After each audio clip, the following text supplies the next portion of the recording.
بسم اللہ الرحمن الرحیم۔ کئی جمعوں سے حضرات صحابہ کرام رضوان اللہ تعالیٰ علیہ مجمعین اور ان میں سے بعض ممتاز صحابہ جنہوں نے اللہ پاک جل شانہ کی راہ میں اپنے مولا کے نام پر اپنی جان کا نذرانہ پیش کیا، مال پیش کیا، اولاد پیش کی، آخر کوئی وجہ تو تھی۔ تو پروردگار عالم نے قرآن کریم میں کئی مقام پر یہ اعلان فرما دیا، لوگوں یہ محمد صلی اللہ علیہ وسلم کی جو جماعت ہے یہ مجھ سے راضی ہے، میں ان سے راضی ہوں، دنیا ہی میں۔ وہ کون سا طبقہ ہے جس کو دنیا ہی میں اللہ پاک نے جنت کی بشارت عطا فرمائی اور جنت بھی درکنار رہی؟ جب یہی اعلان ہو گیا کہ تم میرے ہو میں تمہارا ہوں، تم میرے لیے ہو میں تمہارے لیے ہوں، تو آج میں نے قرآن کریم کے 11ویں سپارے میں سے سورۃ یونس کے آخری رکوع کی چند آیتوں کی تلاوت کی، اور اس لیے کہ جہاں حبشی بلال رضی اللہ تعالی عنہ نے مار کھائی، جہاں ابو فقیہ کی پسلیاں توڑی گئی، جہاں سیدہ غنیرہ کی کھڑی کر کے دونوں آنکھیں نکال دی گئی، وہاں ان لوگوں نے محمد عربی صلی اللہ علیہ وسلم کے ساتھ کیا نہیں کیا؟ اصل دشمنی تو سرکار سے تھی، کبھی تو غلاموں کو مارا۔ جب ان کی باطل نظریات پر سرکار مدینہ کی ضرب کاری لگی اور جب اللہ کا قرآن آیا اور ان کی رسموں کی جڑیں اکھیڑی اللہ کے قرآن میں، جو مکے والوں نے معبود بنا رکھے تھے، بت بنا رکھے تھے، اور وہ بتوں کے معاملے میں اتنے ترقی یافتہ ثابت ہوئے کہ ایک دو بھی گزارا نہیں کیا۔ بیت اللہ کے گھر کو 360 بتوں سے بھر ڈالا، یعنی سال کے 360 دن، ہر دن کا نیا خدا، ہر دن کا نیا حاجت روا۔ امام الانبیاء محبوب کبریا حضرت محمد مصطفیٰ صلی اللہ علیہ وسلم نے ان تمام بتوں کو نکال کے باہر پھینکا۔ پھر کبھی آپ کے مذہب کے بارے میں باتیں کرتے تھے، یہ میری اپنی بات نہیں، اس شہنشاہ کائنات صلی اللہ علیہ وسلم کو قرآن کہتا ہے لوگوں نے جادوگر کہا، کذاب کہا، جھوٹوں کا جھوٹا، مجنون کہا، دیوانہ، پاگل بتایا، اور صرف زبانی بات ختم نہیں ہوئی کہ زبان پہ کہا اور بات ختم ہو گئی۔ 13 برس تک محمد عربی صلی اللہ علیہ وسلم کو مارا ہے لوگوں نے، وہ ایک دو دن کی بات نہیں، پھر باتیں بننی شروع ہو گئی کہ جن کے تو مذہب کا ہی پتہ نہیں چلتا یہ کس مذہب پہ ہے، کون ہے۔ آج بھی اگر لوگوں کے طریقے کے ساتھ مولوی چل پڑے، لوگوں کے کہنے کے مطابق چلے تو بڑا علامہ ہے، بہت بڑا عالم فاضل ہے، اور اگر لوگوں کی بات نہ مانے، خدا کی مانے، قرآن کی مانے، مصطفیٰ کریم صلی اللہ علیہ وسلم کی مانے، پھر کہتے جی یہ کوئی شے ہی نہیں۔ چاروں طرف سے یہ الغار ہوئی کہ یارو اس کے مذہب کا پتہ نہیں چلتا، اس کا عقیدہ کیا ہے، دین کیا ہے۔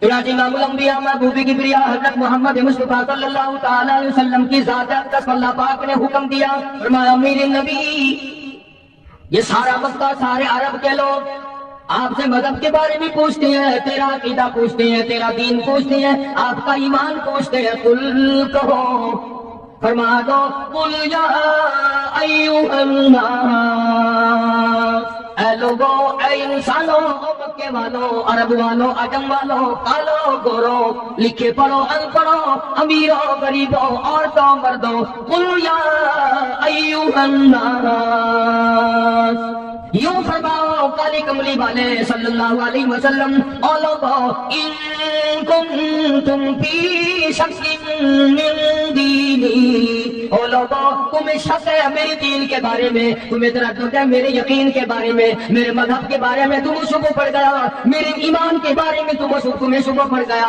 تم اپنی باتوں کو جانتے ہو، میرے متعلق باتیں بناتے پھرتے ہو، آؤ میں تمہیں اپنا دین بتاؤں، آؤ میں تمہیں اپنا مذہب بتاؤں، آؤ میں تمہیں اپنا عقیدہ بتاؤں، آؤ میں تمہیں اپنا یقین بتاؤں۔ فرمایا قل یا ایھا الناس، سارا جہان سن لے، قیامت تک کی ساری کائنات انسانی سن لے، سردار سن لے، بادشاہ سن لے، وزیر بھی سن لے، سفیر بھی سن لے، پیر فقیر بھی سن لے، درویش قلندر بھی سن لے، تمام کے تمام ملک بھی سن لے، اپنی پوجا کرانے والے بھی سن لے، خدا کے دروازے کو چھوڑ کر قبروں کی مٹی چاٹنے ٹٹوانے والے بھی سن لے، درختوں کی پجاری بھی سن لے، پیپل اور بڑ کی پجاری بھی سن لے۔ فرمایا قل یا ایھا الناس ان کنتم فی شک من دینی، او لوگو تمہیں میرے دین کے بارے میں شک پڑ گیا، تمہیں میرے یقین کے بارے میں شک پڑ گیا، تم میرا مذہب پوچھنے آئے ہو، میرا عقیدہ پوچھنے آئے ہو، پھر میں امام الانبیاء ہوں، پھر میں امام الکل ہوں، سید الاولین والآخرین ہوں، یہاں گول مول بات ہو نہیں سکتی۔ سنو،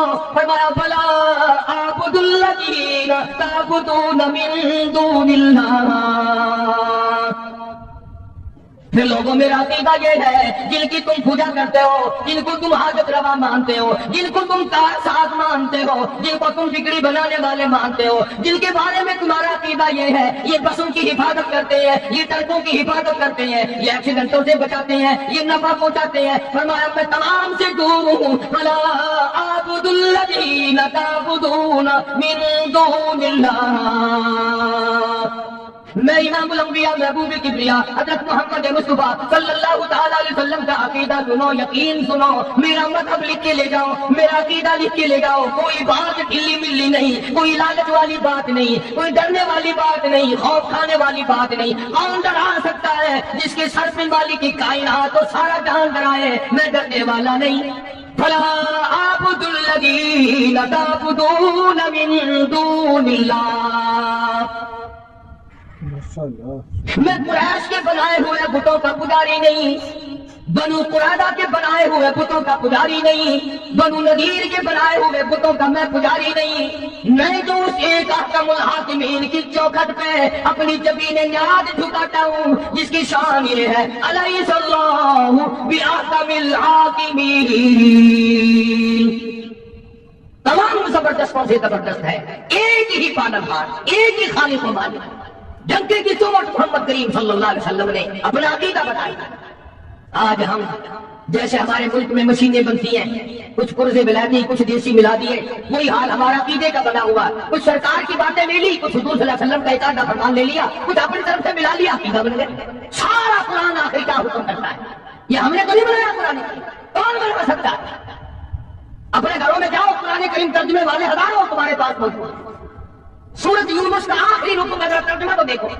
بی اے کر سکتے ہو، ایم اے کر سکتے ہو، ایف اے کر سکتے ہو، انجینئرنگ کالج پڑھ سکتے ہو، میڈیکل کالج پڑھ سکتے ہو، قرآن پڑھتے ہوئے پھانسی لگتی ہے. عقیدہ بنیاد ہے، عقیدہ صحیح نہیں تو کوئی چیز کام نہیں آئے گی. اس لیے صاف صاف طور پہ اعلان کر دیا فلا اعبد الذین تعبدون من دون اللہ. میں ہرگز ان کا پجاری نہیں جن کی پوجا تم کرتے ہو. پھر کس کی پوجا کرتے ہو؟ کس کے نام کی نظر نیاز دیتے ہو؟ اسے حکم الحاکمین مانتے ہو؟ کس کو اپنا خالق تصور کرتے ہو؟ قرآن کریم اعلان کرتا اللہ پاک نے فرما دیا میرے محبوب یوں جواب دو ولکن اعبد اللہ الذی یتوفاکم. میں تو اس کی پوجا کرتا ہوں جو تمہاری موت پہ قادر ہے. کیا بات کہی ہے، کیا بات فرمائی ہے. وہ ہماری ہندوستانی بولی میں لوگ ہی کاٹ دیا، عیسائی کو کاٹ دیا. میں اس خدا کا پجاری ہوں جو خدا تمہاری موت اور زندگی پہ قادر ہے، جس کو جتنے چاہے سانس لینے دے، جس کو جتنے چاہے سانس نہ لینے دے. ابھی ہفتے کے دن میں گجرانوالے گیا تھا، شام کو لاؤڈ اسپیکر پر اعلان ہو رہا تھا کہ ایک شیخ صاحب کسی جائیداد کے جھگڑے میں، زمین کے جھگڑے میں کچہری گئے. کوئی حصہ لینا تھا زمین کا، کھڑے کھڑے دل پہ حرکت بند ہوئی، دھڑام سے گرے. گئے زمین کا حصہ لینے تھے، اپنی بھی چھوڑ دے. نہ نزلہ، نہ بخار، نہ کوئی درد، نہ کوئی تکلیف. اچانک ادھر دھڑام سے زمین پہ گرے، ادھر دم نکل گیا. اسی لیے قرآن کریم نے اعلان کیا کہ یہ بات ان کی سمجھ میں نہیں آتی کہ یہ ہرے بھرے درخت اس نے بنائے، یہ زمین اس نے بنائی، یہ دریا اس نے بہائے، یہ چاند سورج آسمان پر اس نے سجائے، یہ رات دن اس نے بنائے.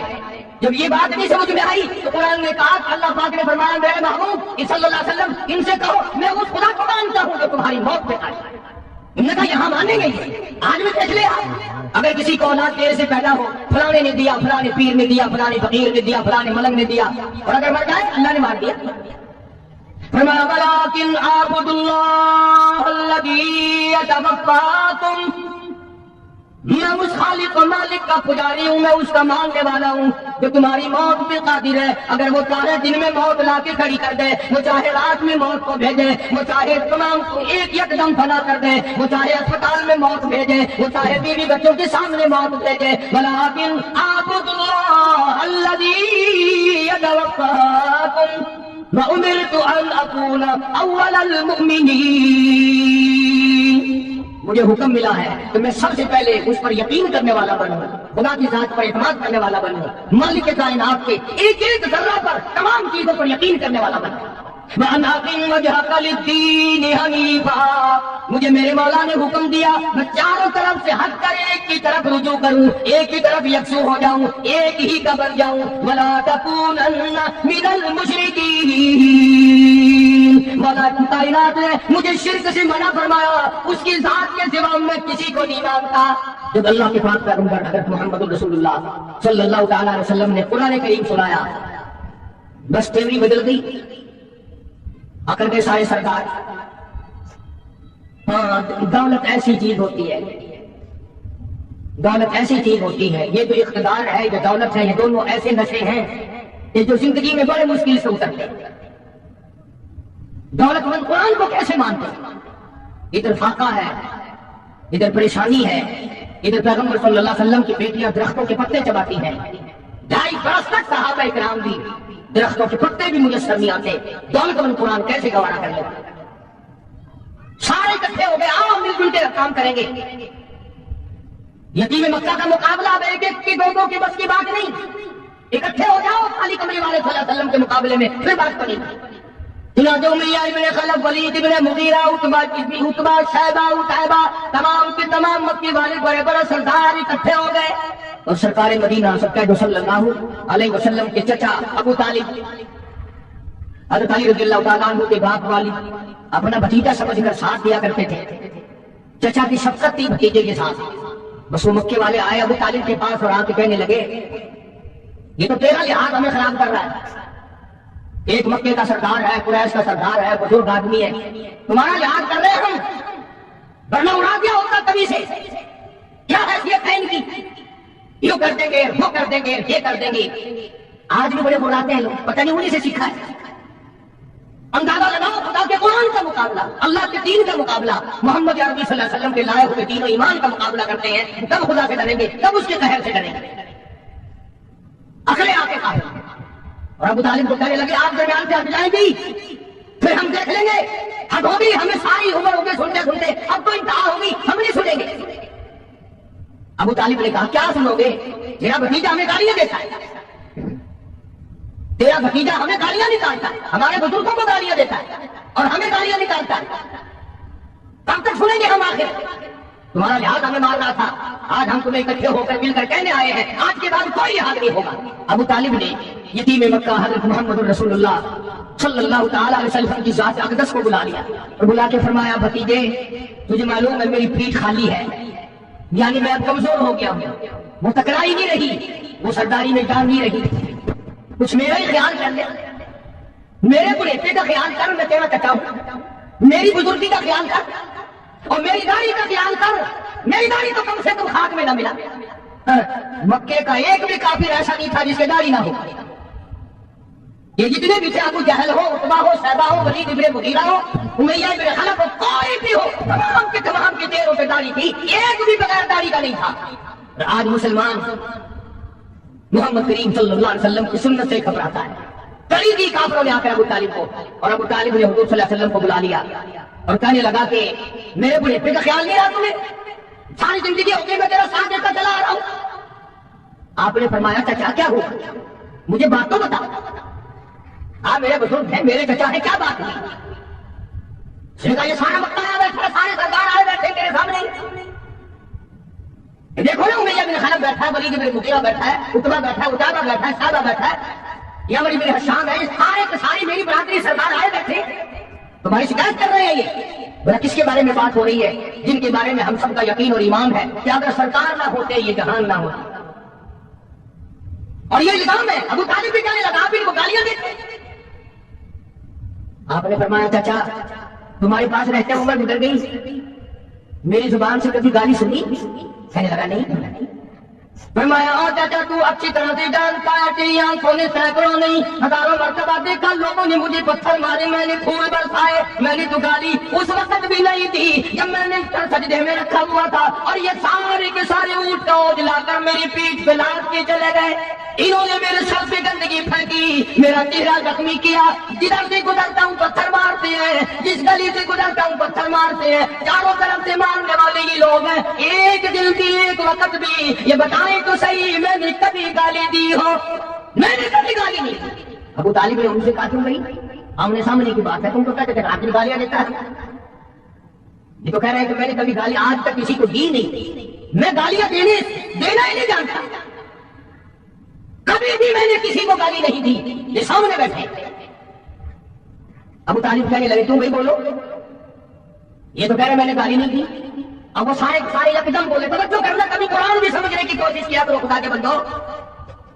تمام کے تمام اکٹھے بول اٹھے اور کہنے لگے کہ کون کہتا گالی نہیں دیتے، ہر وقت کہتے ہو صرف ایک ہے اور کوئی نہیں، مشکل کشا ایک ہے، حاجت روا ایک ہے، بگڑی بنانے والا ایک ہے، بیماریاں دور کرنے والا ایک ہے، اولاد دینے والا ایک ہے، بارش برسانے والا ایک ہے، دریاؤں کے رخ موڑنے والا ایک ہے، کسی کو 18 بچے ہیں، کسی کو ایک بھی نہیں، سارا نظام ایک کے ہاتھ میں ہے اور کوئی نہیں، کوئی نہیں، ہر وقت کہتے ہو کہ نہیں۔ آپ صلی اللہ علیہ وسلم نے فرمایا یہ گالی ہے، میں کہا گالی نہیں تو کیا ہے، یہی تو وہ گالیاں ہیں جو ہمیں کھاتی ہیں۔ آج بھی لوگ کہتے ہیں نا کیسے سن کر قرآن اچھا پڑھتا ہے، تقریر بڑی اچھی کرتا ہے، پھر ولیاں نہیں مانتا، خدا کے بندوں ولیوں کو کون نہیں مانتا، ڈاکوؤں کو نہیں مانتا، ٹھگوں کو نہیں مانتا، جو بے برد عورتوں کے سامنے بٹھا کر گپے مارتے ہیں ان کو نہیں مانتا۔ اچھا یہ گالیاں ہیں، ہاں یہ تھوڑی گالیاں ہیں، ہمارا سر کھا لیا تم نے گالیاں دے دے کر۔ جواب ارشاد فرمایا حضرت محمد رسول اللہ صلی اللہ علیہ وسلم نے، ہمارے ماں باپ قربان ہو جائیں، سرکار مدینہ صلی اللہ علیہ وسلم کے قدم مبارک سے اڑی ہوئی کھائی، آپ کو بھی جلال آ گیا، فرمایا بچا اگر یہ گالیاں ہیں تو پھر میں مجبور ہوں، اگر یہ گالیاں ہیں کہ خدا کے سوا اور کوئی پرستش کے قابل نہیں، اور کوئی پوجا کے قابل نہیں، اور کوئی نظر نیاز کے قابل نہیں، اور کوئی گھٹانے بڑھانے والا کوئی نہیں، دن رات میں تبدیلی کرنے والا کوئی نہیں، سردی گرمی کی تبدیلی کرنے والا کوئی نہیں، اگر یہ گالیاں ہیں تو پھر میں مجبور ہوں، تمہیں یہ گالیاں سننی پڑیں گی، پھر میں مجبور ہوں۔ توجہ کرنا، ابو طالب بیچ میں تھا، اب بیچارہ ابو طالب بھی ایمان تو نہیں لایا تھا نا، آئے آئے اس کی بھی سمجھ میں نہ آئی بات، وہ یہ سمجھ گیا کہ میرا بھتیجا بھی ضد کر رہا ہے، ضد پہ اڑ گیا، بس ایک بات کہہ دی، کہنے لگا پھر میرے بھتیجے اگر تم میری بات نہیں مانتا تو آج کے بعد میرا سہارا نہ تکنا، میں تیرا ساتھ نہیں دوں گا، تیری ساتھ جو ہے میں تیرا ساتھ دینے کے لیے تیار نہیں۔ رحمت کائنات صلی اللہ علیہ وسلم کے چہرہ انور پورت ہو گیا اور فرمایا چچا تم نے آج تک غلط سمجھا کہ میں نے جو کچھ کیا وہ تیری پیٹھ پہ کیا، میں جو کچھ کر رہا ہوں تیرے سہارے پہ کر رہا ہوں، آپ اپنی پیٹھ چھاڑ دیں، آپ اپنی ذمہ داری ختم کر دیں، ہٹ جائیں درمیان سے، میرا خدا جانے اور یہ جانے، میں جانوں اور یہ جانے، جو یہ کر سکتے ہیں چھٹی ہے ان کی جاؤ کا۔ اب یہ جو شرک کرنے والا بندہ ہوتا ہے نا مشرک ہوتا بڑا بستی ہے، پہلے یکدم تڑی دے گا، یکدم پہلے تڑی دبائے گا، روک ڈالے گا، اور اگر آگے سے معاوضہ کر جائے پھر فوراً دیکھیں گے آپ کا ناراض ہو گئے، اب اس کی تو بات ہے خام آپ اس میں لڑ رہے ہیں، آپ ہم سے، ہم تو آپ کو بڑا مانتے ہیں، بزرگ مانتے ہیں، عالم مانتے ہیں، تجربہ کر کے دیکھ لینا فوراً دلے پڑ جائیں گے۔ اب جب دیکھے نا آمنہ کے در یتیم صلی اللہ علیہ وسلم کے تیور بدلتے ہوئے، آیا حفیظ نے بڑی عجیب بات نقل کی ہے، ذرا مسجد میں بیٹھے ہو، قبلے کی طرف منہ کیے بیٹھے ہو، وضو بیٹھے ہو، ذرا کلیجے پہ ہاتھ رکھ کے تو سوچو کہ سرکار مدینہ صلی اللہ علیہ وسلم کے جگر مبارک پہ اس وقت کیا بیتی ہوگی۔